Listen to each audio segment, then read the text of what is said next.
in the past few years, we've been all having this conversation about the degrees of sexual violence and exploitation, because like, yeah, it is very like it's a spectrum of abuse. And I think that also like leads. Abuse is a spectrum. That's wild. Yeah, it's true. Yeah.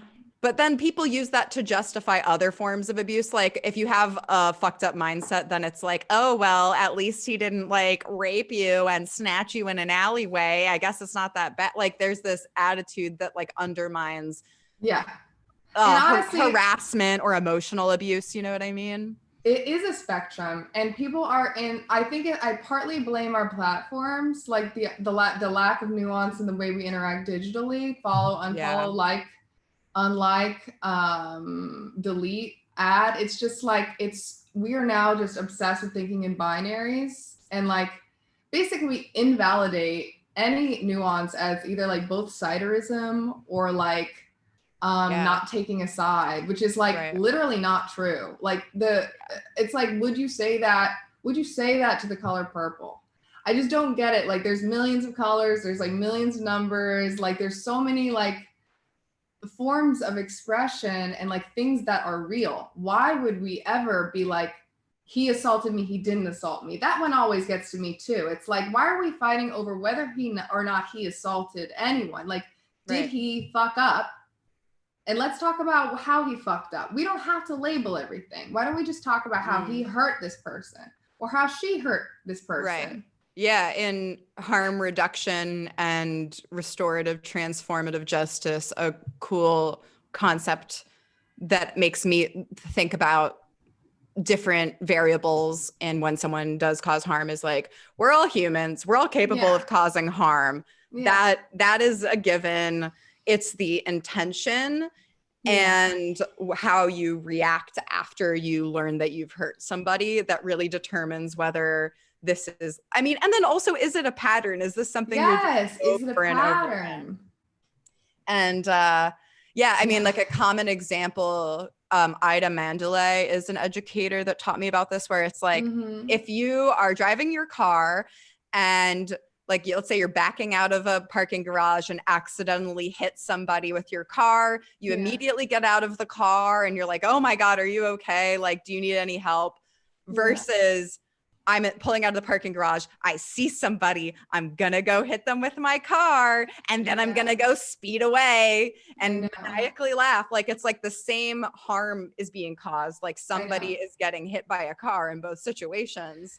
Yeah, and you watch it spin out on social media and like the ripple effects of that. Like I saw somebody call someone out publicly the other day, and I was like, that's interesting. Yeah, that person did fuck up. I agree. But you guys are like colleagues. I wonder why you didn't like DM her and say, hey, like, just so you know, like this happened, and it like, you know, I'm not, you know, calling you a racist, but like, this is fucked up. This is racist. And like, you may want to think about how you can address this publicly. Yeah. That would be a healthy way to call out someone in your network without doxing them, without throwing them on a fucking like railroad track. Because like, it's not like she doesn't quote deserve it. It's not really even about like fairness. It's just like, what's wrong with culture where like the way we are now socializing regarding harm and abuse is just to be like fucking canceling and doxing at the like, I think it does make sense to cancel and dox in certain cases, but it's not the reaction to everything someone does wrong, right? Oh, definitely. And it's also like, how do you honestly really induce somebody to start behaving better? Like, do you treat them like a piece of shit, or do you try to connect with them as a person? Yeah, and I think you are right. Like sometimes there is no other avenue, and there's such a huge difference between like just presenting information to the public versus kind of like morphing a very personal experience into a larger issue when it's not a systemic issue. Like there's a difference between just being like, hey, here's some facts about this situation at hand versus like a call to action. Right. There's like a couple things. You can have a descriptive and prescriptive ideas. And like, you should first, sometimes you don't know how to solve a thing right away. All the time in my life, I'm like, there's a problem and I don't know how to fix it. but it's like I need to kind of think about it, and I can't really avoid it because it is a problem. Like for example, today I got some email. It was like your credit card was late, and I was like, what the fuck? I automate that.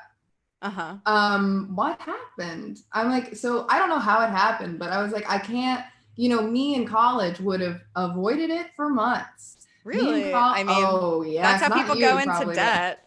Well, I know. I mean, let's back up because I had a father who took out a credit card in my name when I was 11 to start building my credit and started I mean, he did a great job, but he like made me sit down and like learn about finances from like the time I was born, basically. Wow.